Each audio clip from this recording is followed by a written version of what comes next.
2026년 여름 시사 프로그램들이 같은 이야기를 다뤘어요. 결혼 자금을 날렸다는 20대 예비 신랑, 학자금 대출로 투자를 시작했다는 대학생, 모두 2배로 따라가는 상품에서 벌어진 일이었습니다. 그 상품은 많게는 80% 가까이 빠졌어요. 대체 어떤 물건이길래 그렇게까지 됐을까요? 그런데 이상한 일이 하나 더 있었습니다. 팔려나간 주식의 주인들은 판 적이 없었어요. 빌린 돈으로 산 주식은 값이 내려가면 대신 팔리니까요. 그렇게 정리된 빚이 2달 만에 11조 원이었습니다. 빚을 갚아서 줄어든 게 아니었습니다. 이 장면 위에는 겹치는 날짜가 더 있습니다. 1929년 뉴욕, 그리고 1990년 서울. 그 두 도시에서도 순서는 똑같았어요. 오늘은 레버리지가 왜 그렇게 위험한지, 그 순서가 왜 100년째 반복되는지 따라갑니다. 끝까지 들으시면 빚이라는 말이 다르게 들리실 거예요. 시작은 2026년 5월 27일 수요일이었습니다. 그날 한국거래소에 새 상품 18개가 한꺼번에 올라왔어요. 삼성전자와 SK하이닉스, 딱 두 종목의 움직임을 2배로 따라가는 상품이었습니다. 주가가 1% 오르면 2%를 벌고 1% 내리면 2%를 잃는 구조였죠. 상장 규모만 3,227억 원. 반응은 즉각적이었습니다. 첫날 거래 대금이 10조 4,180억 원, 이튿날 9조 6,380억 원, 사흘째 7조 8,150억 원, 사흘을 합치면 27조 8,710억 원이었어요. 그해 개인이 빌려서 굴리던 돈 전체가 38조 원대였습니다. 그 4분의 3에 맞먹는 돈이 사흘 만에 오간 셈이죠. 그것도 종목 2개짜리 상품 위에서요. 명분은 장기 투자였습니다. 사흘 만에 27조 원이 오가는 장기 투자가 대체 어디 있을까요? 시장이 너무 빠르게 오르거나 내리면 프로그램 매매가 5분간 멈춥니다. 사이드카라고 부르죠. 시장이 흥분했으니 잠깐 숨을 고르라는 신호예요. 2025년 한 해 동안 이 장치가 걸린 건 단 3번이었습니다. 한 해에 3번. 그러면 2026년은 몇 번이었을까요? 2월부터 달마다 늘어 6월에는 10번까지 올라갔습니다. 이틀에 한 번꼴이에요. 한 단계 더 센 장치가 서킷 브레이커입니다. 지수가 8% 넘게 떨어지면 모든 종목의 거래를 20분 동안 통째로 멈추는 조치죠. 삼성전자든 어디든 예외가 없습니다. 몇 년에 한 번 볼까 말까 한 일이에요. 그게 2026년 7월에는 한 달에만 4번 걸렸습니다. 월간 기준 사상 최다였고 28일과 29일은 이틀 연속이었어요. 한국 증시에서 이틀 연속은 그때가 처음이었습니다. 거래가 멈춘 그 20분 동안에는 무슨 일이 벌어질까요? 아무 일도 일어나지 않습니다. 호가창이 그대로 굳고 주문을 넣어도 들어가지 않아요. 팔려던 사람도 사려던 사람도 20분을 그냥 봅니다. 그리고 다시 열렸을 때 주가는 대개 더 아래에서 시작했습니다. 숫자를 뒤집어 보면 더 선명해지죠. 2026년 7월 한 달 동안 사이드카도 서킷 브레이커도 걸리지 않고 조용히 지나간 날은 사흘뿐이었어요. 나머지 날에는 시장이 하루에 한 번씩은 멈춰섰다는 뜻입니다. 이 흔들림이 어느 정도인지는 옆 나라를 나란히 놓으면 바로 보이죠. 2026년에 코스피가 하루 5% 넘게 움직인 날은 33일이었어요. 같은 기간 일본 니케이 225는 나흘이었고요. 홍콩 항생지수는 하루도 없었습니다. 방향도 한쪽이 아니었습니다. 7월 28일과 29일 이틀 동안 크게 무너진 시장은 7월 31일 하루에 17.9% 올랐어요. 우리 증시 역사상 하루 최대 상승폭이었습니다. 사흘 사이에 벌어진 일인데 그동안 회사가 새로 발표한 실적은 없었습니다. 반도체가 갑자기 안 팔리게 된 것도 다시 잘 팔리게 된 것도 아니었고요. 여기까지가 겉으로 드러난 풍경입니다. 시장을 이렇게까지 흔든 그 상품, 대체 어떤 물건이길래 두 종목을 따라가는 것만으로 지수 전체를 들었다 놨을까요? 답은 이 상품이 하는 일에 있어요. 맡긴 돈이 100만 원이면 200만 원어치를 굴립니다. 작은 힘으로 무거운 걸 들어 올린다고 해서 지렛대, 레버리지라고 부르죠. 맡긴 돈은 100만 원인데 시장에 나가 있는 물량은 200만 원인 셈이죠. 여기까지만 들으면 나쁠 게 없어 보입니다. 오를 때 2배로 버니까요. 물론 내릴 때 2배로 잃는다는 것도 다들 알아요. 그건 상품 설명서 첫 줄에 적혀 있고 광고에도 나오죠. 그러니 위험을 몰랐다고 말하기는 어렵습니다. 정작 사람들을 무너뜨린 건 그 2배가 아니었어요.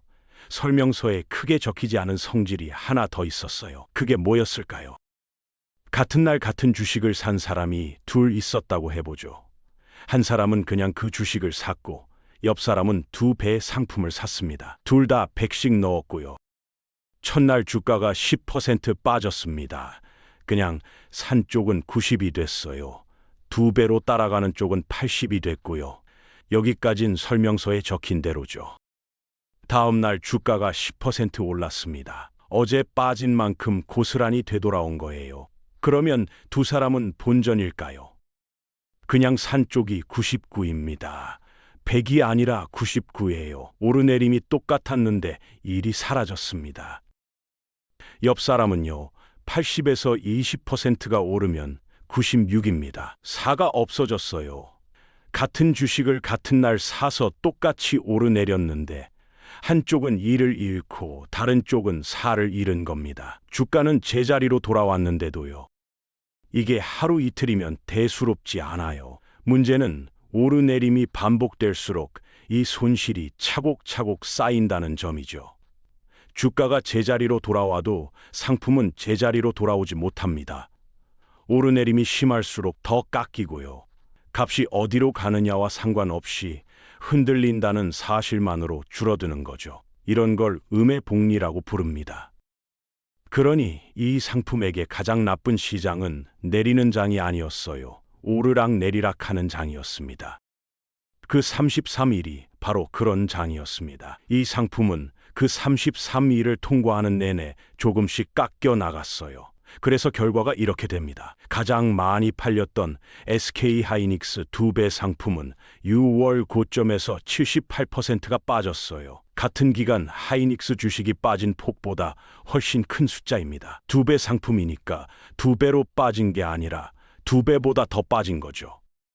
방향을 맞춰도 시간이 지나면 손해가 날 수 있다는 뜻이죠. 반대로 말하면 오래 들고 있을수록 불리해지는 구조예요. 장기 투자라던 명분은 상장 첫 사흘이 이미 뒤집어 놨고요. 개인이 산 금액의 절반가량이 사흘 안에 되팔려 나갔으니까요. 오래 들고 있는 물건이 아니었던 겁니다.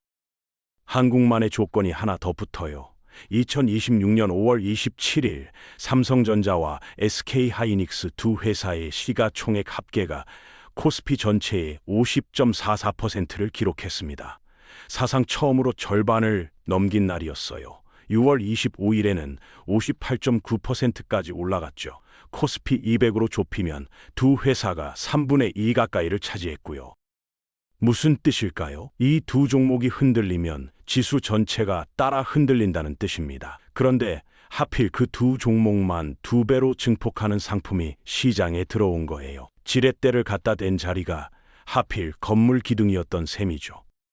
실제로 어떤 일이 벌어졌는지는 투자은행 보고서에 남아 있어요. 2026년 7월 14일 골드만삭스가 낸 분석을 보면 일부 2배 상품은 하루에 30% 넘게 떨어졌습니다. 그러면 운용사는 정해진 배율을 맞추려고 기초 자산을 더 내다 팔아야 하죠. 그 매도가 주가를 더 끌어내리고 내려간 주가가 다시 매도를 부르고요. 사람의 판단이 끼어들 자리가 없는 기계적인 고리입니다. 구조는 여기까지가 전부입니다. 다만 알아듣는 것과 납득하는 건 다른 문제죠. 오래 들고 있으면 불리하다는 걸 알만한 사람들이 위험하다는 기사가 매일 나오는데도 이 상품을 샀습니다. 그 이유를 가장 정확하게 보여준 건 통계 한 줄이었어요. 반대 매매가 가장 가파르게 늘어난 연령대요. 이 대목에서 가장 먼저 나오는 대답은 욕심입니다. 무모했다는 거죠. 물론 틀린 말은 아닙니다. 다만 그 대답이 설명하지 못하는 숫자가 남아요. 2026년 여름 기사에는 한 가지 설명이 반복해서 실렸습니다. 강제로 정리된 계좌가 36만 개인데 그중 62%가 30대 중반 아래였다는 것. 조급해진 청년들이 무리한 빚을 냈다는 이야기죠. 다만 이 숫자는 금융당국이 반박했습니다. 정리된 계좌는 6월 기준 하루 평균 3,000개 수준이라는 거였어요. 한쪽은 쌓아 올린 숫자고 다른 쪽은 하루치라. 애초에 같은 자로 잰 게 아니었습니다. 그러니 출처와 기간이 분명한 자료를 보는 편이 낫겠죠. 2026년 상반기에 반대 매매가 얼마나 늘었는지를 연령대별로 갈라본 자료예요.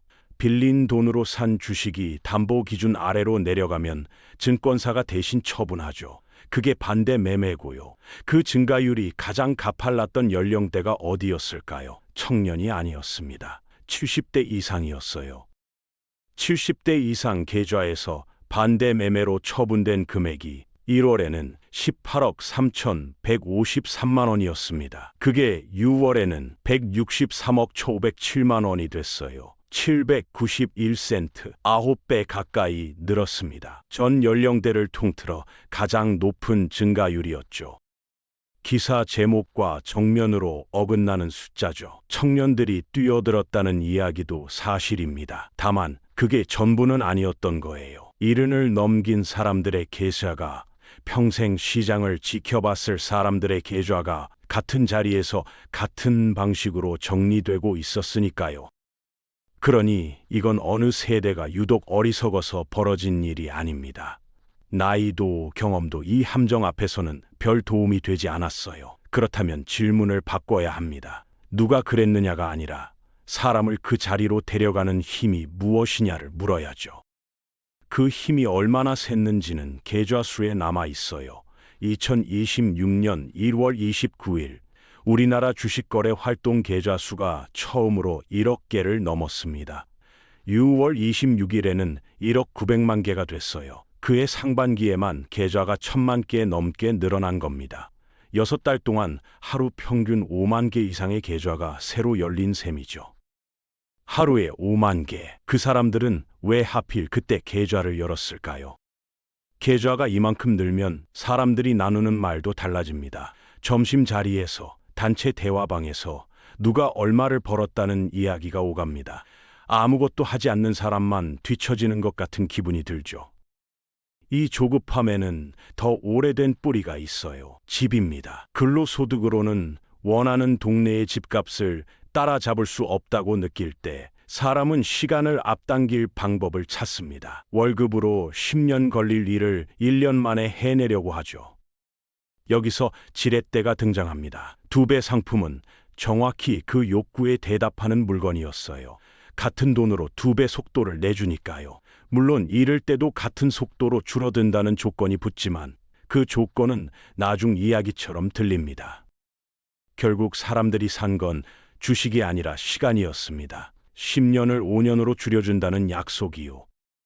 여기서 한 가지가 더 남습니다. 조급함만으로는 설명되지 않는 대목이요. 손실이 시작된 뒤에도, 이미 늦었다는 걸 알게 된 뒤에도 멈추지 못한 사람들이 있었어요. 어느 시점에는 멈췄어야 하는데 멈추지 못했습니다. 그건 결심의 문제가 아니었으니까요. 2026년 여름, 정신과 진료실에 오는 사연이 조금 달라졌습니다. 시세창을 못 끄겠다는 이야기가 늘었어요. 눈에 띄는 건 중독을 치료하던 쪽에도 같은 일을 겪은 사람이 있었다는 대목입니다. 원리를 아는 것과 빠지지 않는 것은 다른 문제였죠. 그러니 물어야 할 게 있습니다. 작동 원리를 아는 사람도 못 피한다면 이건 정말 의지의 문제일까요? 뇌를 연구한 쪽의 설명은 이렇습니다. 사람의 뇌는 보상이 언제 올지 모를 때 훨씬 더 강하게 반응한다는 거예요. 예측할 수 있는 보상보다 예측할 수 없는 보상에서 도파민이 크게 나온다고 하죠. 매달 정해진 이자가 들어오는 예금은 보상이 완전히 예측됩니다. 뇌의 입장에서는 아무 일도 일어나지 않는 것과 비슷해요. 반면 하루에 열 몇 %가 오르내리는 상품은 언제 얼마가 올지 아무도 모릅니다. 뇌가 가장 강하게 반응하는 조건이 갖춰진 거죠. 손실을 본 사람들의 이야기에는 공통된 장면이 나옵니다. 10분에 한 번씩 시세창을 확인했다는 것. 밥을 먹을 때도, 사람을 만날 때도, 누워 있을 때도 봤다는 것. 안정적인 지수 상품은 너무 지루해서 못 돌아가겠다는 말도 나오고요. 적금 같아서 재미가 없다고요. 재미, 손실을 이야기하는 자리에서 나오는 단어가 재미라는 게 이 문제의 성격을 말해줍니다. 그러면 손실이 확정된 다음에는 멈출 수 있을까요? 오히려 반대로 움직입니다. 탈출하겠다고 말하던 사람이 정작 시세창 앞에서는 매수 버튼을 누르는 장면이요. 평균 단가를 낮춰놓겠다는 이유를 붙이지만 그건 이유라기보다 명분에 가깝습니다. 물론 부자가 되고 싶은 마음이 병은 아닙니다. 다만 준비 없이 뛰어든 투자가 도박과 구별되지 않는 지점이 있고 그 경계는 생각보다 앞쪽에 있어요. 그런데 여기까지는 사람의 마음에서 벌어지는 일입니다. 마음을 다잡는다고 해결되지 않는 문제가 하나 더 있어요. 빚은 사람의 마음과 상관없이 혼자 움직이기 시작하니까요. 빚이 뭘까요? 남의 돈을 잠시 쓰는 것이라고 답하기 쉽죠. 다만 조금 다르게 볼 수도 있어요. 카드로 커피를 한 잔 삽니다. 그 순간 돈이 나간 건 아니죠. 카드사가 대신 내주고 다음 달에 나에게 청구서가 갑니다. 커피는 지금 마셨는데 값은 미래에 내가 치르는 거예요. 그러니까 빌린 건 돈이 아니라 시간입니다. 다음 달에 나에게서 한 달을 당겨온 셈이죠. 이 문장 하나가 오늘 이야기의 뼈대입니다. 빚은 돈을 빌리는 게 아니라 시간을 당겨 쓰는 것이다. 그리고 당겨 쓴 시간은 반드시 청구됩니다. 빚에는 성질이 하나 더 있어요. 은행에서 1,000만 원을 빌린다고 해보죠. 그 1,000만 원은 어디서 온 걸까요? 어디서도 오지 않았습니다. 은행이 여러분 계좌에 1,000만 원이라고 적어 넣은 게 전부예요. 누가 맡겨둔 돈을 꺼내온 게 아닙니다. 적어 넣는 그 순간 세상에 없던 예금 1,000만 원이 생긴 거죠. 빌려주는 쪽과 빌리는 쪽이 약속하자 돈이 만들어진 겁니다. 영국 중앙은행이 2014년 보고서에서 못 박은 내용이기도 해요.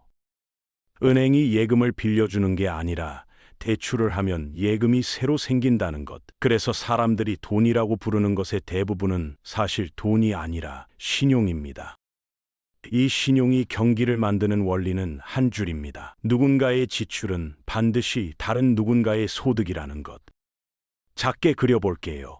한 해에 100만 원을 버는 사람이 10만 원을 빌려 110만 원을 씁니다. 그 110만 원은 고스란히 다른 누군가의 소득이 돼요. 소득이 늘었으니 그 사람도 더 빌릴 수 있고 그러면 더 쓰죠.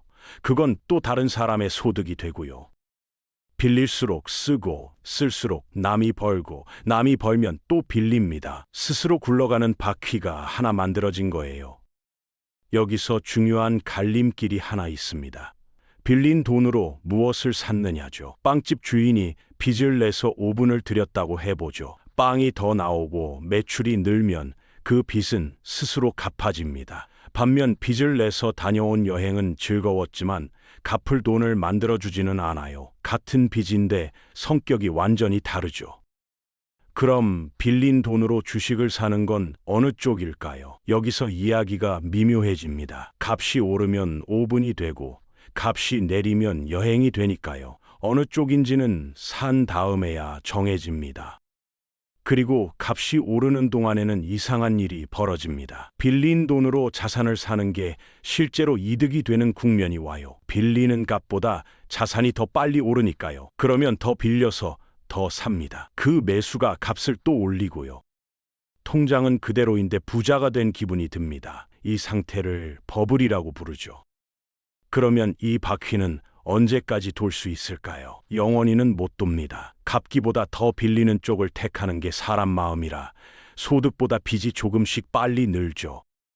그러다 갚을 돈이 버는 돈을 앞지르면 사람들은 쓰는 걸 줄입니다. 한 사람의 지출은 다른 사람의 소득이라고 했죠.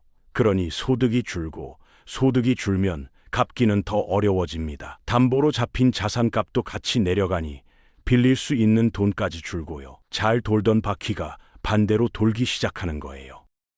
이 순환을 정리해 둔 사람이 있습니다. 미국에서 헤지 펀드를 운용하던 레이 달리오예요. 2007년 8월 그는 고객들에게 메모 한 장을 돌립니다. 제목은 올 것이 왔다는 뜻이었어요. 이듬해 무슨 일이 벌어졌는지는 아시는 대로고요. 그해 헤지펀드 평균 성적이 마이너스 19%였는데 그가 굴리던 펀드는 플러스였습니다.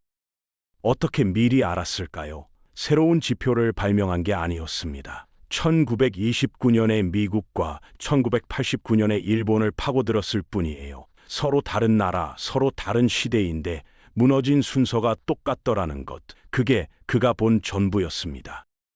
그가 정리한 순환에는 두 가지 크기가 있어요. 짧은 것이 5년에서 8년, 긴 것이 75년에서 100년입니다. 긴 쪽이 무섭습니다. 사람의 한 생애보다 기니까요. 지난번을 직접 겪어본 사람이 시장에 거의 남아있지 않다는 뜻이죠.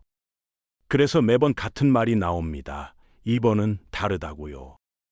정말 다를까요? 마침 확인해 볼 기록이 있습니다. 100년쯤 전 뉴욕에서 벌어진 일이에요. 1929년 뉴욕에서는 100달러짜리 주식을 10달러만 내고 살 수 있었습니다. 나머지 90달러는 증권사가 대신 내줬어요. 방금 산 그 주식을 담보로 잡고서요. 증권사가 요구한 자기 돈의 몫은 값의 10%에서 30% 사이가 보통이었어요.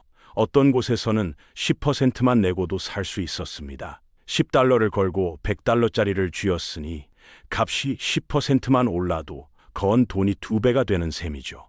이자는 붙었지만 오르는 장에서 이자는 잘 보이지 않고요. 이 방식으로 빌려간 돈이 얼마나 됐을까요? 1929년 여름 기준 85억 달러였습니다. 이 숫자가 왜 특별하냐면요. 당시 미국에서 실제로 돌아다니던 현금 총액보다 많았기 때문입니다. 주식을 사는데 쓰인 빌린 돈이 그 나라에 존재하는 현금보다 많았습니다. 존재하지 않는 돈으로 산 주식이 시장을 떠받치고 있었던 거예요. 이런 장에서는 늘 새로운 말이 돌죠. 시대가 바뀌었다는 말이요. 기계와 전기와 자동차가 세상을 다시 만들고 있으니 예전의 잣대는 통하지 않는다는 이야기가 신문과 술자리를 채웠습니다. 앞에서 말한 그 문장이 똑같이 되풀이된 거죠. 이번은 다르다. 1928년 말부터 분위기가 조금씩 달라지기 시작했습니다. 돈을 대주던 은행들이 자기 돈을 더 채워오라고 하기 시작한 거예요. 10%만 되던 것이 1929년 중반에는 40%, 50%까지 올라갔습니다. 빌려주는 쪽이 먼저 불안해진 겁니다. 그해 가을에는 이 돈에 붙는 이자가 연 20%까지 치솟았고요. 이게 새로 들어오는 사람에게만 해당되는 이야기였을까요? 아니었습니다. 이미 빌려서 산 사람들에게도 담보를 더 채우라는 연락이 갑니다. 값이 내려가면 담보 가치가 떨어지니까요. 채우지 못하면 증권사가 그 주식을 팝니다. 주인의 동의는 필요 없습니다.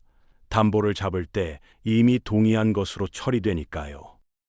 1929년 10월 값이 흔들리기 시작하자 이 연락이 한꺼번에 나갔습니다. 담보를 채우려면 현금이 필요한데 대부분의 사람은 현금이 없었어요. 현금이 있었으면 애초에 빌리지 않았을 테니까요. 그래서 다른 주식을 팔아 현금을 만듭니다. 그 매도가 값을 더 떨어뜨리고 떨어진 값이 또 다른 사람에게 연락을 보내고요. 그 시절 주가는 티커라는 기계가 종이띠에 찍어 내보냈습니다. 사무실 한쪽에서 기계가 딸깍거리기 시작하면 사람들이 그 앞에 몰려섰어요. 그런데 이 기계에 문제가 하나 있었습니다. 너무 느렸다는 거예요. 10월 24일 그날 티커는 쏟아지는 주문을 따라가지 못했습니다. 하루 거래량이 1290만 주로 종전 기록을 전부 갈아치웠으니까요. 종이띠에 찍혀 나오는 값이 실제 체결가보다 4시간쯤 뒤처졌습니다. 인쇄가 다 끝난 건 저녁 7시가 넘어서였고요. 장이 닫히고도 한참 뒤였습니다. 자기 주식이 지금 얼마인지 모르는 채로 사람들은 팔았고 얼마에 팔렸는지는 그날 밤에야 알았습니다. 10월 24일 목요일 그리고 10월 29일 화요일 이 이틀이 훗날 검은 목요일과 검은 화요일이라는 이름으로 남습니다. 다우지수는 그해 9월 고점에서 12월 저점까지 대략 절반이 날아갔어요. 여기까지는 우리가 아는 이야기입니다. 대공황이라는 말과 함께 묶여서 전해지는 그림이죠. 그런데 1929년이 사람들의 재산을 정말로 없앤 방식은 이 폭락이 아니었습니다. 진짜는 그 다음에 왔어요. 100이 10% 빠져서 90이 되고 다시 10% 올라도 99였죠. 그 산수를 조금 크게 키워보겠습니다. 100이 절반 빠지면 50이 됩니다. 여기서 다시 절반이 오르면 얼마가 될까요? 75예요. 100이 아닙니다. 절반이 빠졌다가 절반이 올랐는데 원래의 4분의 3밖에 되지 않습니다. 절반 잃은 것을 되돌리려면 절반이 아니라 2배가 필요합니다. 잃는 건 절반이면 되는데 되찾으려면 2배가 있어야 해요. 잃는 쪽과 되찾는 쪽의 크기가 애초에 다른 겁니다. 1929년으로 돌아가 보죠. 절반이 사라진 그 자리에서 시장은 어떻게 됐을까요? 뜻밖에도 반등하기 시작했습니다. 1930년 4월 17일까지 지수는 48%가 올랐습니다. 떨어진 폭의 절반 남짓을 되돌린 거죠. 기간이 중요합니다. 이 반등은 하루 이틀이 아니라 6달에 걸쳐 이어졌어요. 6달이면 사람의 마음이 완전히 바뀌기에 충분한 시간이죠. 신문은 최악이 지나갔다고 썼고 시장에는 안도가 돌았어요. 값이 오르니 다시 빌려서 사는 사람이 생겼고요. 100에서 50으로 떨어졌다가 48%가 올랐으면 74입니다. 여전히 100이 아니에요. 회복처럼 보였지만 회복이 아니었던 겁니다. 지수는 올랐는데 잃은 것은 고스란히 남아 있었죠. 그럼 그 다음은 어떻게 됐을까요? 시장은 다시 내려가기 시작했습니다. 1932년 7월 8일까지 1930년 4월의 그 지점에서 다시 86%가 빠졌어요. 1929년 9월 고점과 비교하면 89%가 사라진 겁니다. 100이 10일이 된 거죠. 여기서 가장 큰 손해를 본 사람이 누구였을까요? 처음 폭락에 빠져나온 사람이 아닙니다. 6달의 반등을 보고 끝났다고 판단해 다시 들어간 사람들이었어요. 그것도 대개는 빌린 돈으로요. 본전 생각이 나면 사람은 더 큰 지렛대를 잡습니다. 그러니까 1929년에 사람들을 무너뜨린 건 한 번의 폭락이 아니었습니다. 폭락과 반등과 다시 폭락이라는 순서였어요. 절반이 사라진 것보다 절반이 돌아온 것처럼 보였던 6달이 더 많은 투자자들을 파동 속으로 끌어들였습니다. 1929년에 빌려서 산 사람들은 앞으로의 몇 년을 미리 당겨 쓴 셈이었습니다. 그리고 청구서는 1932년까지 이어졌어요. 다우지수가 1929년 9월에 그 자리를 다시 밟는 데는 25해가 걸렸습니다. 이 순서를 우리는 남의 나라 옛날 이야기로만 알고 있죠. 그런데 이 순서를 겪은 도시가 하나 더 있습니다. 서울이에요. 1989년 3월 31일 금요일 코스피가 처음으로 1000포트를 넘었습니다. 개장 이래 한 번도 못 밟아본 자리였어요. 그 시절 증권사 객장은 사람으로 가득했습니다. 지금처럼 휴대전화로 주문을 넣는 게 아니라 직접 찾아가 전광판을 올려다보며 하루를 보내는 곳이었죠. 1000을 넘긴 그 자리가 꼭대기였습니다. 지수는 그때부터 내려가기 시작했어요. 정부가 가만히 있지는 않았습니다. 1989년 12월 12일 이른바 12.12 조치가 나옵니다. 주식을 무제한으로 사들이겠다는 선언이었어요. 시장을 떠받치겠다는 뜻이었죠. 여기서 순서를 정확히 볼 필요가 있습니다. 부양책이 지수를 1000까지 밀어 올린 게 아니라 이미 내려가는 지수를 붙잡으려고 나온 조치였어요. 붙잡히지 않았습니다. 지수는 계속 내려가 1990년 가을에는 500선마저 무너졌어요. 1000을 넘겼던 자리에서 절반 아래로 내려온 겁니다. 문제는 그동안 쌓인 빚이었습니다. 빌려서 산 주식의 값이 빌린 돈보다 낮아진 계좌들이 생겼어요.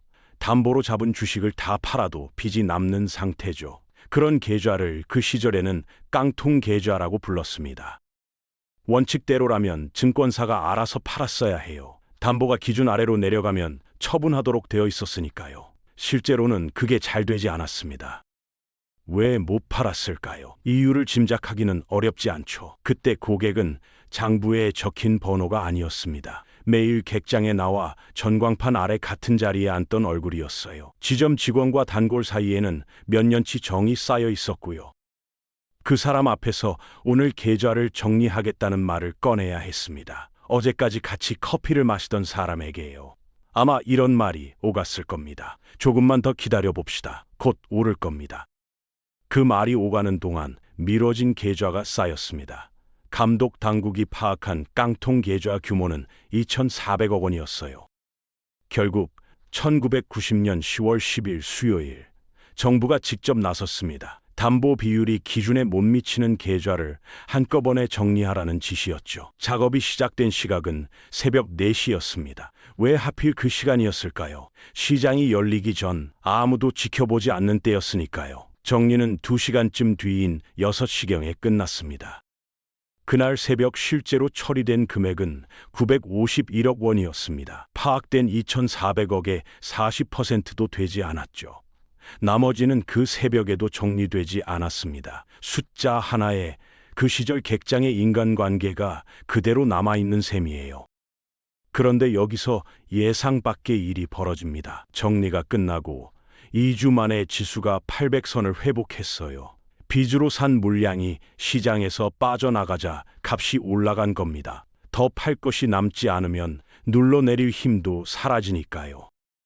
그리고 그 반등을 보고 다시 들어간 사람들이 있었어요. 이후 지수가 어떻게 됐는지는 이미 짐작하실 겁니다. 1992년 여름 코스피는 456까지 내려갔어요. 800선에서 나온 사람은 많지 않았습니다. 폭락, 강제정리, 반등, 그리고 다시 하락. 1929년 뉴욕에서 본 그 순서 그대로입니다. 60해가 지나고 대륙이 바뀌었는데도 순서는 하나도 달라지지 않았어요. 이 장면이 처음이 아니라는 건 이런 뜻입니다. 그렇다면 같은 순서를 겪은 곳은 그 다음에 무엇을 했을까요? 한국은 2026년에 같은 상품을 상장했습니다. 바다 건너에서는 같은 요구를 받고도 거절한 곳이 있고요. 거절한 곳은 대만이었습니다. 대만 증시에는 TSMC라는 반도체 회사가 있죠. 가권지수에서 이 한 회사가 차지하는 비중이 40% 안팎이에요. 한 종목이 시장 전체를 들었다 놓는다는 점에서 우리와 사정이 비슷해요. 어떤 면에서는 더 쏠려 있고요. 그러니 대만에서도 같은 요구가 나왔습니다. 한 종목을 2배로 따라가는 상품을 만들어 달라는 이야기가요. 해외에 나가서 거래하는 자금을 국내로 들여오자는 논리도 똑같았어요.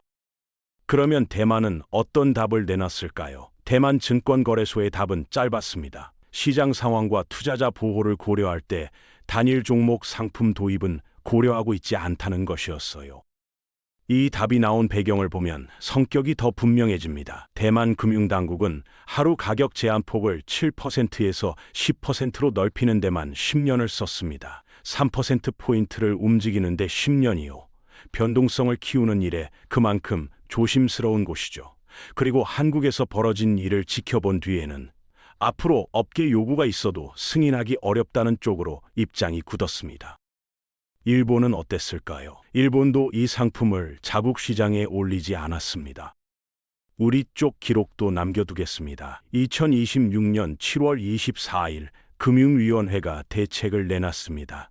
이 상품을 사려면 계좌에 넣어둬야 하는 돈을 1,000만 원에서 3,000만 원으로 올린다는 것이었죠. 시행은 7월 31일부터였습니다. 원래 일정을 앞당긴 조치였어요. 상품이 상장된 날이 5월 27일이었죠. 규제는 정확히 2달 뒤에 왔습니다. 그 2달 사이에 시장이 몇 번이나 멈춰 섰고 11조 원이 어떻게 정리됐는지는 앞서 이야기한 대로고요. 규제가 사고 뒤에 온 건 이번만이 아닙니다. 1990년에도 1929년에도 순서는 같았어요. 그러면 우리가 특별히 운이 없었던 걸까요? 같은 요구를 두고 시장마다 선택이 달랐다고 보는 편이 정확할 겁니다. 대만도 같은 요구를 받았고 같은 논리를 들었어요. 다만 문을 열지 않았을 뿐이죠. 이제 처음의 이야기로 돌아가겠습니다.